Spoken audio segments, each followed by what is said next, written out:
अब उन पर दावा किया जा रहा है, ठीक वैसे सनातन बोर्ड के पास भी जमीन इतनी होनी चाहिए। सीधे रुख करते हैं देवकीनंदन ठाकुर जी का। देवकीनंदन जी, बहुत स्वागत है आपका रिपब्लिक भारत पर। मेरा पहला सवाल आपसे ये है कि आखिर आपको ये क्यों लग रहा है कि देश में सनातन बोर्ड की जरूरत आन पड़ी है, क्या आवश्यकता लग रही है आपको? और कुछ तो सोचा होगा आपने कि कैसा होना चाहिए सनातन बोर्ड, क्या प्रारूप होना चाहिए, कैसे गठन होना चाहिए, क्या सोच रखा है आपने इस पूरे फैसले को लेकर?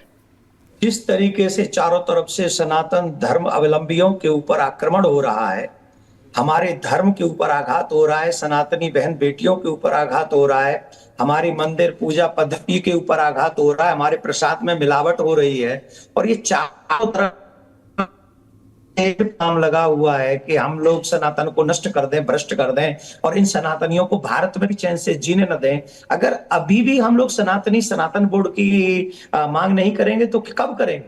आपने सुना है ना, भी तिरुपति बालाजी के प्रसाद में हम लोगों को क्या खिलाया गया है, और जो खिलाया गया क्या सनातन की सुरक्षा है? 100 करोड़ सनातनी जिस देश में रहते हो, उस देश के सनातनियों के साथ ऐसा दुर्व्यवहार क्यों किया गया? मंदिर क्यों हत्याए गए? मंदिरों पर सरकारों के कब्जे क्यों हैं?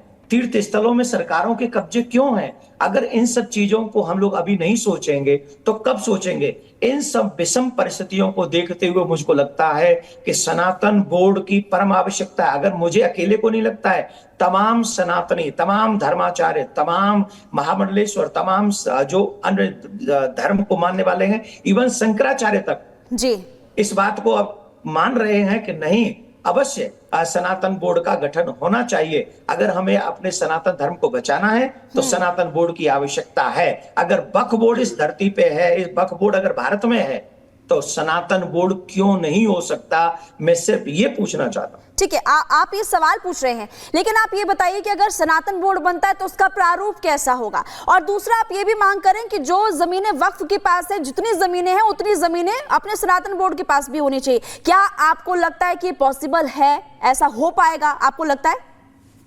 नहीं, आप देखिए ना कि पहले तो आप ये समझिए कि हमारे मंदिरों के पास कितनी जमीन है। जिन मंदिरों को सरकार ने अपना कब्जा में कर रखा है, उन मंदिरों में हमारी कितनी जमीन है, कितनी एकड़ जमीन है, वही काफी बहुत वहां तक पहुंच जाएंगे, और जो बचेगी वो सरकार हमको दे, क्योंकि ये देश सनातनियों का है। इस देश पे पहला अधिकार अगर किसी का है तो वो सनातनियों का है। और अगर सनातनियों का अधिकार है तो सरकार अगर वक्फ बोर्ड को इतने सारे परमिशन दे सकती है, इतने सारे वो आजादी दे सकती है कि आप किसी के भी जगह पे जाके, यहाँ हो कि अकबर का घोड़ा निकला था, ये जमीन वक्फ बोर्ड की है, यहाँ हो के बेगम साहिबा की पालकी निकली थी, ये वक्फ बोर्ड की है, यहाँ हो कि ये गया था, ये वक्फ बोर्ड की। जब इतनी आजादी वक्फ बोर्ड को मिल सकती है तो मेरे राम कृष्ण शिव और संत महात्मा जहां जहां प्रकट हुए हैं वो सारी जगह सनातन को दे दी जाए, तो 9 लाख नहीं, कम से कम 20 लाख एकड़ जमीन से ज्यादा बैठेंगे। तो हम तो सिर्फ अपने स्थान मांगेंगे, हमें सरकार जहां जहां हमारे देवी देवता संत महात्मा प्रकट हुए, अगर वही स्थान हमको मिल जाएंगे तो आप देखना 20 लाख एकड़ से ज्यादा न हो तो हम। लेकिन देवकीनंदन जी, ये मुद्दा राजनीति का भी है, क्योंकि देश में जमीनों को लेकर या वक्फ बोर्ड को लेकर के ऑलरेडी जो कुछ चल रहा है देश में वो भी पता होगा आपको।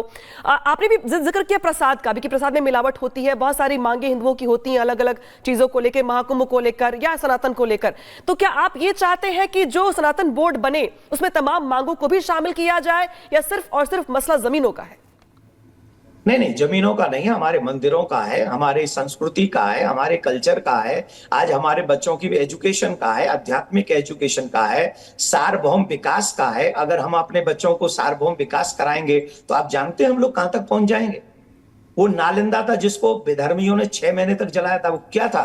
वो हमारी नॉलेज, हमारी ज्ञान थी, जिसके कारण आज हमारे बच्चे बच गए, उन सब चीजों से बचे हुए, वो उनको प्राप्त नहीं हो पा रहा है। तो वो सनातन बोर्ड परोपकार भी करेगा, सनातन बोर्ड धर्म की रक्षा करेगा, संस्कारों की रक्षा करेगा, हमारे बच्चों को पढ़ाई में काम कराएगा, और जो लोग अभाव के कारण अपना धर्म परिवर्तन कर रहे हैं उनकी सेवा करेगा, उनको दवाई दिलवाएगा, उनका इलाज कराएगा, उनको भोजन की व्यवस्था करवाएगा, जिससे हमारे सनातनी सनातन में ही टिके रहे। तो बहुत सारी सेवाएं, कार्य भी, चाहे हॉस्पिटल्स बनाना हो, चाहे गुरुकुलम बनाना हो, चाहे ये शुभ कार्य हो, ये सब काम करेंगे सनातन बोर्ड के माध्यम से। और वो ऐसा विकास होगा जिसे पूरी दुनिया में मिसाल दी जाएगी। ठीक है, किसी भी बोर्ड के गठन से पहले सरकार को इसके लिए बाकायदे मुझे लगता है कि बिल लाना पड़ेगा, सहमति लेनी पड़ेगी, तमाम पॉलिटिकल पार्टीज है, उनकी अपनी अपनी राय होगी। तो जो मांग है आपकी, उसको लेकर आपकी कार्य योजना क्या है? कैसे लेके इसको बढ़ना चाहते हैं? क्या कुछ बात हुई है आपकी कि इसको कैसे लेके आगे बढ़े? कुछ लोग जाके बात करें सरकार के लोगों से, या अपनी मांग को कैसे उन तक पहुंचाए? कुछ प्रारूप तैयार किया है आपने? 16 नवंबर को दिल्ली में बहुत बड़ा सनातन धर्म संसद लगने जा रहा है, और मैं सभी सनातनियों से, जितने भी हमारे हिंदू संगठन हैं उनसे, और भारत की सनातनी जनता से भी मैं निवेदन करूंगा, आप एक दिन अपने संस्कृति के लिए निकालिए, आने वाली पीढ़ी के लिए निकालिए, और आप लोग दिल्ली पहुंचिए और उन सब संत महात्माओं को सुनिए जो आपके आने वाली पीढ़ी और संस्कारों की रक्षा करना चाहते हैं।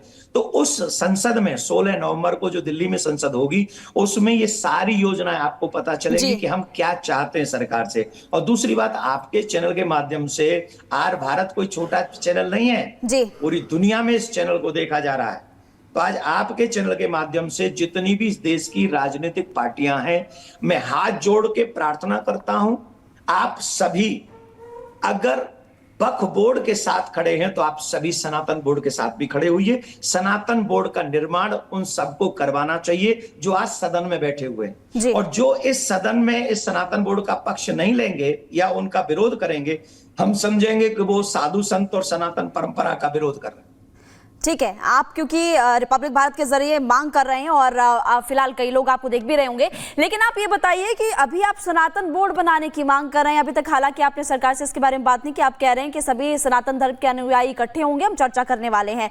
लेकिन वक्फ बोर्ड बिल को लेकर के कुछ लोग कहते हैं कि वक्फ से जानबूझकर दिक्कत है, इसलिए वक्फ को खत्म करने की मांग की जाती है। आप इसको लेकर कुछ कहना चाहेंगे, क्योंकि आप सनातन धर्म के बोर्ड की बनाने की मांग कर रहे हैं, इसलिए? देखिए, वक्फ बोर्ड तो आजादी के बाद से जितनी पावर दी गई है, चाहे वो 1954 में हो, चाहे वो 1995 में हो, चाहे वो 13 में हो, एक तरीके से ऐसा लगता है जैसे वो उनको जो आजादी दी गई है ना, उनको कह दिया गया कि तुम पूरे देश को चाहे तो कब्जा लो, तुम्हें कोई रोकने वाला नहीं। और ये दुविधा है, ये कष्टप्रद है। किसी भी एक संगठन को आप इतनी आजादी नहीं दे सकते जो भारत की सब प्रभुता पर एक संकट बन जाए। आने वाले समय में क्या होगा? जिस समय भारत का विभाजन हुआ था, जब पाकिस्तान बनाया गया था, उस समय ही एक पाकिस्तान इसलिए तो बनाया गया कि मुस्लिम लोग चाहते थे कि हमें अलग कंट्री मिले। तो जब उन्हें एक अलग कंट्री मिल गई तो फिर भारत में वक्फ बोर्ड की क्या जरूरत थी? और आज मान लें कि जो यहाँ मुस्लिम रह गए थे उनके लिए हमने वक्फ बोर्ड बनवा दिया। अब आप बताइए, जब पाकिस्तान में जो हिंदू रह गए थे, क्या उन लोगों के लिए सनातन बोर्ड बना वहां पे, हिंदू बोर्ड बना वहां पे? और किसी भी व्यक्ति ने जो आज यहाँ पॉलिटिकल जीवन जी रहे हैं, उनसे पूछिए क्या आप हिंदुओं के लिए इस विषय पे बोले आज तक, आजादी के बाद से, कि पाकिस्तान में, बांग्लादेश में, अफगानिस्तान में हिंदू बोर्ड क्यों नहीं है, सनातन बोर्ड क्यों नहीं है? अगर वहां नहीं है तो यहाँ स्पेशली ट्रीटमेंट क्यों दिए जा रहे हैं भाई? और अगर दिए जा रहे हैं तो दो, हमें क्या प्रॉब्लम है? फिर हम कहेंगे हमारा सनातन बोर्ड बनना ही चाहिए, उसमें फिर हमें वो बोर्ड की बात कर रहे हैं देवकीनंदन जी, लेकिन वक्फ बोर्ड को लेके भी जो सियासी घमासान है वो मचा हुआ है। कई दौर की बैठकें हो चली है, आम सहमति बन नहीं पा रही है।